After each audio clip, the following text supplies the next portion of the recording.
Establishment نے ہمیں جیب کتروں کے حوالے کیا ہے اور یہ کوئی نئی بات نہیں ہے. جب سے یہ خاندان ہم پہ مسلط کیا گیا ہے اور یہ اتنے ہے کہ اس کی جب والدہ بیمار تھی تو اس کی تیمارداری کے لیے بھی ایک سرکاری ایک ادارے سے اس کی تنخواہ جاتی تھی. تو اس ایسے لوگوں کو ہم پہ مسلط کیا گیا ہے. ہمیں تو کہتے قربانی دے اور دے گے، لیکن یہ کوئی وزیر اعظم صاحب سے پوچھے کہ جس آپ جہاں پر سوئمنگ میں روزانہ نہاتے ہیں اس کا بل کتنا آتا ہے، مہربانی کر کے آپ اس سے پوچھیں کہ آج کتنا ہم وہ بل پے کرتے ہیں. تو یہ ان کا تو ہے روایات ہی نہیں ہے اور یہ ہمیشہ موقع سے فائدہ اٹھاتے ہیں. ابھی پچھلے دنوں آپ سب کو پتہ ہے کہ اسی خاندان نے سولر میں انویسٹ کیا. جب لوگوں نے سولر خریدے تو پھر پالیسی تبدیل کی گئی ہے اور مجھے تو لگ رہا ہے کہ ہو سکتا ہے اگر آپ اس کی انویسٹیگیشن کر لے تو ہمیں یہ امید ہے کہ یہ جو نئے لوگ جو ہے بیٹیاں لے رہے تو ہو سکتا ہے اسی خاندان نے اس میں جو ہے انویسٹ کیا ہو. اور سیم صاحب نے پہلے بات کی ہے تو یا تو ریاست فیصلہ کرے. ریاستی رویوں سے تو ہمیں یہ لگ رہا ہے کہ یا تو پی کے کو یہ اس ملک کا حصہ نہیں سمجھتے یا ایسے حالات بنا رہے کہ پی کے لوگوں کو ریاست اور اداروں سے متنفر کیا جائے. جس طرح سیم صاحب نے بات کی ہے کہ 98 کے NFC کے فارمولے پہ ہمیں آج تک جو ہے ہمیں ملتا ہے. فاٹا کو ہمارے گلے ہمیں ڈال دیا. ہمیں ہمارے لوگ ہیں، ہمارے بھائی ہے، ہمیں خوش ہے اس پہ، لیکن ریاست نے وہ ذمہ داری جو سب کی ذمہ داری بنتی تھی وہ ہمیں نہیں دی. فائنینشلی ابھی تک اس کو مرج نہیں کیا گیا.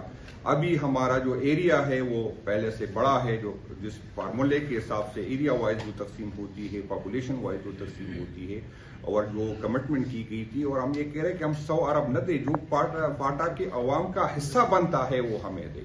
پاکستان کو جب بھی خاص کر فاٹا کے لوگوں نے سب کو پتا ہے کہ فاٹا کہ پاکستان میں سب سے پرامن علاقہ ہوا کرتا تھا. ریاستی پالیسیوں نے اور اس میں فاٹا کے عوام کا کوئی رول نہیں تھا، پی کے عوام کا اس فیصلوں میں کوئی رول نہیں تھا. اسی ٹائم کے جرنیلوں نے فیصلہ کیا تھا کہ ہمیں افغانستان کے جنگ میں جانا ہے اور جو ہم آج اس کو بار بار اس کو یہ تانا دیتے ہیں کہ ہمیں تو افغانستان کے لوگوں نے نہیں کہا تھا کہ ہم نے ملک سے نکلنا تھا. ہماری خواہش تھی کہ وہاں سے لوگوں کو نکالے اور اس جنگ کے نتیجے میں جرنیل ارب پتی بنے، مولوی علی ارب پتی بنے. تو ان لوگوں کا تھا اور ان افغانیوں پہ ہمارے کچھ لوگوں نے کمائے. پاکستان کو پیسے آئے لیکن کھیپی میں کو اس کا حصہ جو بنتا تھا اسی ٹائم بھی نہیں دیا گیا اور آج بھی جو ہے وہ نہیں دیا جا رہا ہے. آج بھی آپ نے جس طرح سیم صاحب نے بات کی، آپ کہے کہ تقریباً 1100-1200 کے GDP ہے. ابھی سن رہے ابھی میں نے سنا کہ اس کو کم کر رہے 900 ارب میں، لیکن فاٹا کے لیے 50 کروڑ روپے دیے. ہمارے اسکیم ہی نہیں ہوتی فاٹا کے ساری کھیپی کے لیے. تو صوبائی حکومت کے اپنا جو حصہ بنتا ہے NFC کے مطابق وہ بھی ہمیں نہیں ملتا. رائلٹی میں جو ہمارا حصہ بنتا ہے وہ بھی ہمیں نہیں ملتا. ہم پہ جنگ مسلط کیا جاتا ہے جس میں ہمارا کوئی رول نہیں ہوتا، فیصلوں میں ہمارا کوئی رول نہیں ہوتا. پھر ہم سفر کرتے ہیں، پھر ہمیں کہا جاتا ہے کہ 1% ہم آپ کو دے رہے.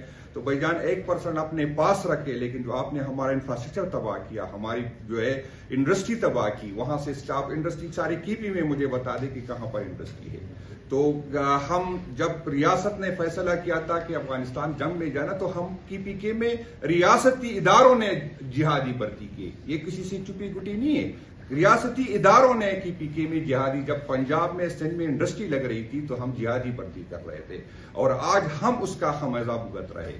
ہم مر بھی رہے اور ہم جو ہے پھر ہمیں بھی ثابت کرنا ہوتا ہے کہ ہم محب الوطن ہیں. پھر بھی ہمیں ثابت کرنا ہوتا ہے کہ ہم اداروں کے ساتھ ہیں. ہم جو ہے ہمارا جو حصہ اس ریاست کے ساتھ بنتا ہے وہ ہمیں نہیں دیا جاتا ہے. ہم روزانہ لاشیں اٹھاتے ہیں پھر بھی ہمیں جو ہے ثابت کرنا ہوتا ہے. ہمارے جنازے یہاں پر لوگ کہتے ہیں اداروں نے قربانی دی. ہم اداروں کی قربانیوں کی قدر کو نگاہ سے دیکھتے ہیں. جو بھی اس ملک کی ریاست کے لیے قربانی دیتا ہے، چاہے سیاسی ورکر ہو چاہے پوجی ہو، ہم اس کو سلام کرتے ہیں. لیکن بھائی جان ہم جو لاشیں اٹھاتے ہیں ہماری لاشوں پہ ڈنڈا نہیں ہوتا. ہم جو لاشیں اٹھاتے ہیں اس پہ سلامی نہیں ہوتا، اس کو کوئی پلاٹ نہیں ہوتا. اس کو تو ثابت کرنا ہوتا ہے کہ میں بے گناہ مرا ہوں. ہم لاشیں بھی اٹھاتے ہیں پھر بھی ثابت کرنا ہوتا ہے کہ ہم اس ملک کے ساتھ کھڑے ہیں. تو ریاست اپنے اس پہ نظر ثانی کرے. ریاست کی پی کے عوام کے ساتھ جو کر رہی ہے یہاں پر جس طرح سی ایم صاحب نے بات کی, اتنی بڑی کرائسس ہے. ریاست نے فیصلہ کیا ہے کہ ہم نے اسرائیل کے ساتھ بیٹھنا ہے, لیکن پارلیمنٹ کو اعتماد میں نہیں لیا, عوام کو اعتماد میں نہیں لیا. ریاست نے اس طرح ایران کی جنگ کا, ایران کے ساتھ جو ہو رہا ہے, آج تک وزیر اعظم نے پارلیمنٹ کو اعتماد میں نہیں لیا. ڈیفنس منسٹر جو ہر ٹائم 3 گھنٹے بولتا ہے, آج تک اس نے اس پہ بات نہیں. انٹیریئر منسٹر تو خیر آ نہیں سکتا, کسی میں ہمت نہیں کہ اس کو بلائے کیونکہ وہ کسی اور کا نمائندہ ہے. تو ریاست کی آپ اس کو دیکھیں کہ وہ کتنی سیریس ہے. یہ اس کی بدقسمتی ہے اور یہ ان کے لانے والے اس کی ذمہ دار ہے. آج ملک میں انویسٹمنٹ نہیں آ رہی. ہماری حکومت میں ٹی وی انڈسٹری جو ہے وہ آپ نے دیکھا کہ اس کی گروتھ ہو رہی تھی.